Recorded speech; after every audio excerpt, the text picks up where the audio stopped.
mission is simple, to make you money. I'm here to level the playing field for all investors. There's always a bull market somewhere, and I promise to help you find it. Mad Money starts now.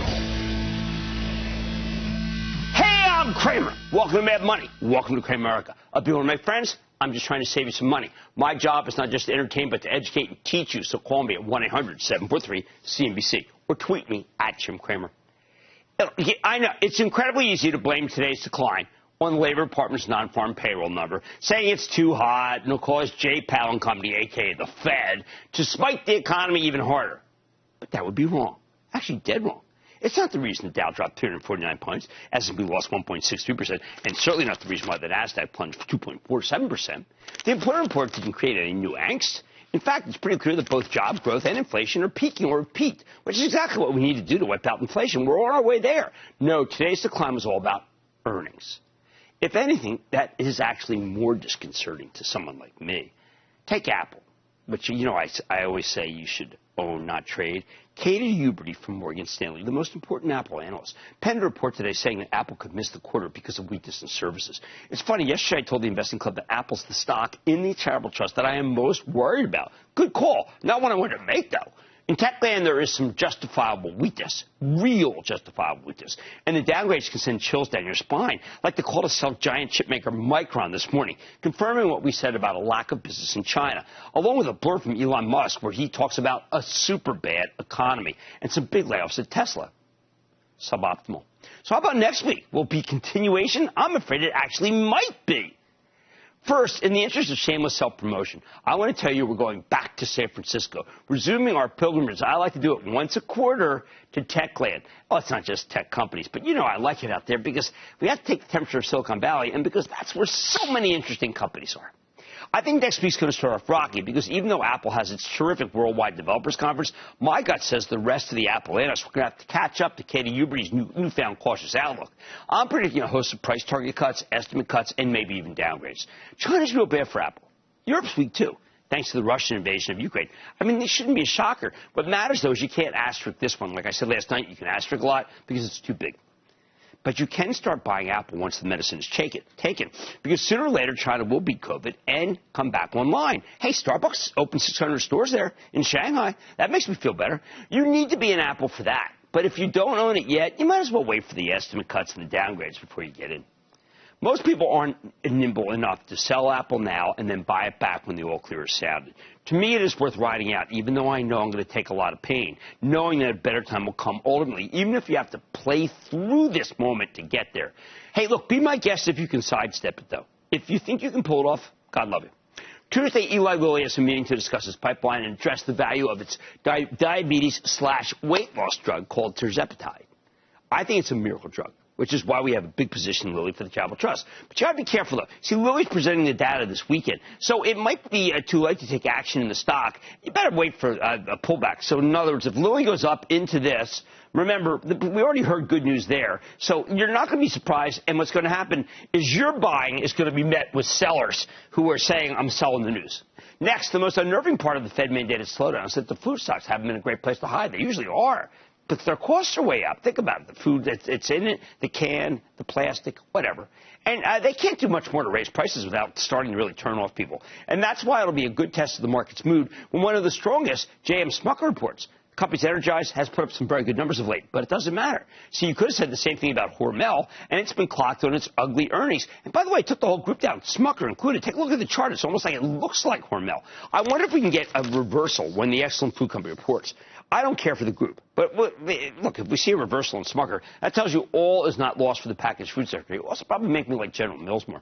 Everyone's so upset about gasoline prices. But if you really want to see the impact, you got to listen to the Cracker Barrel call. Because these guys always tell it to you straight, and they are right on the highway. If they indicate that the consumer's cutting back on spending and not, say, getting the apple pie a la mode any longer, by the way, give you a slice of cheese, make a mental note of that, then, we should be worried. As loathsome as higher energy prices are, we do need to see some demand destruction if we're going to slay the monster that is inflation. Can you imagine rooting for all these negative things? It gets me down, but we got to soldier through. Hey, you want more about the impact of gasoline? Let's see what happens when Thor Industries reports on Wednesday.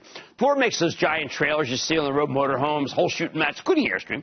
These things use a lot of gasoline. Again, if you're on inflation death watch, this conference call is a must because the company's very well run. So it won't be their fault if the numbers are weak. Campbell's Soups had a tough time of it simply because there hasn't been any catalyst. Actually, there hasn't been any catalyst to any of the food stocks except for Hershey, and that's only because cocoa is such a rare commodity that it's actually still cheap. That said, I don't understand why it's so cheap, but it is cheap. That said, you can do a lot worse than getting a more than 3% dividend in a stock that's up 5% for the year. I like Campbell's Soups management. I bet the stock can work its way higher because management's taking the tough action to beat the numbers. And they do have, by the way, a pretty good panoply of products. The most beloved chain these days is Five Below, and I think it won't disappoint. It's right up there with the dollar stores, which have been proven winners in a slowdown. More on that later. Five Below's got a good concept, good management, good stock. Thursday, AMD has an analyst meeting. This will be the first time the redoubtable CEO, Lisa Su, can tell us about how her new chip company, because it also has made a couple acquisitions, is doing. I want to hear about the synergies from the recent Xilinx acquisition. Huge position for the Travel Trust, which I talked about in yesterday's conference call with club members. And remember, people hate tech right now. This thing can go back to 93, 95 in a heartbeat. But you probably want to buy it if it does. We've got Signet Jewelers reporting Thursday morning. I suspect the string of strong earnings is going to continue. Stock sells at just 5 times earnings, and that means that the market has spoken, telling us that the company stock isn't worth owning because the earnings estimates can't be trusted. That's what happens when you see that shrink in the multiple. 5, it means that something's worried. People are worried. Now, I actually disagree. I think that Signet's good, but I think you have to be patient.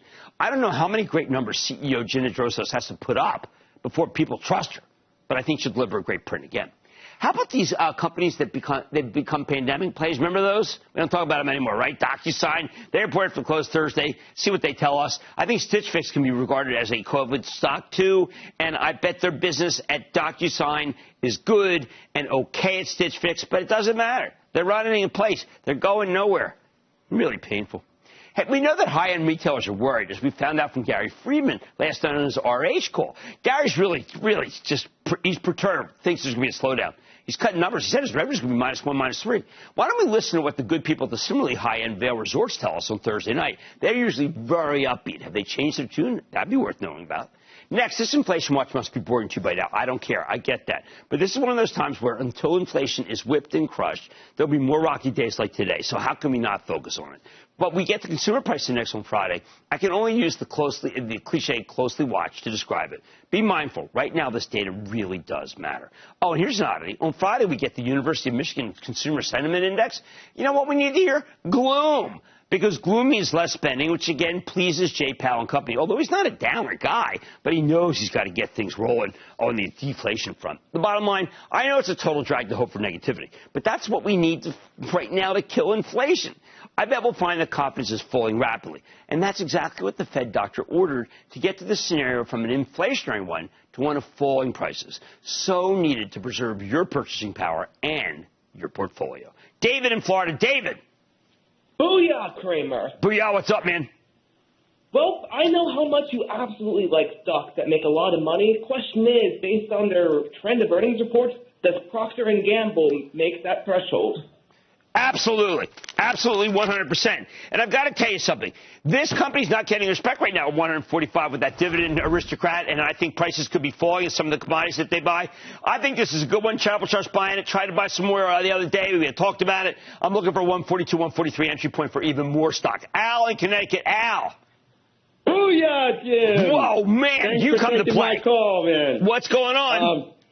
Regeneron's acquisition of the rights of Libtayo was not well received by the market and is now bumping up against the lower end of support. Do you agree with CEO Schleifer? Look, I talked to Len Schleifer. I talked with Len yesterday. You know, I know Len since he was their first guest on the show. Stock was at 5. Take a look at it now, 630. I think Len was justified. He bought it from Sanofi, paid $1 billion for it. They obviously know something. George Yancopoulos, who is the guy who really is the chief scientist, Yancopoulos is so amazing that if he thinks that's worth a buy, I think it's worth a buy. George is money. Gary in Maryland. Gary. Booyah, Jim. Booyah. I watch the show every day, and I really like it. It's really good. Thank you. Jim, the stock I'm applying, Caesars Enterprises, their high was 135 a year ago. Now they went down to 42. I checked today to 50. I'd like to know, in your honest opinion, should I keep it? Buy They it, don't make any money. They don't make any money, so they're not on my list. I do think that, look, I got stung. The charitable trust owns win. We did a bad job on it. I owned up to it yesterday at Comms Call. You should go listen to it because it really is me donning the hirsute. But I don't want to be in that group. By the way, Vici Properties, which is connected with them, stocks up big after hours because out of the S&P along with Keurig, Dr. Pepper, and On Semi. Both On Semi and Keurig have been two stocks we've liked very much here. I consider myself a pretty positive person, but we do need a little negativity to kill inflation. And I bet next week we'll find that the confidence is dwindling. And unfortunately, that's exactly what the Fed doctor ordered. They got to do it. Oh, man, tonight, in the face of a volatile market, one of the most important things you can do for your portfolio is be diversified. So that's why we're playing MI Diversified. Then some retail earnings last week were actually pretty good. I'm going to cover the ones that I think deserve a little extra attention because the stocks have gotten cheap. And ArcBest is on a mission to solve a struggling supply chain. I'm going to learn more about their plan with the company CEO. Hey, we made a lot of money with XPO Logistics. So stay with Cramer.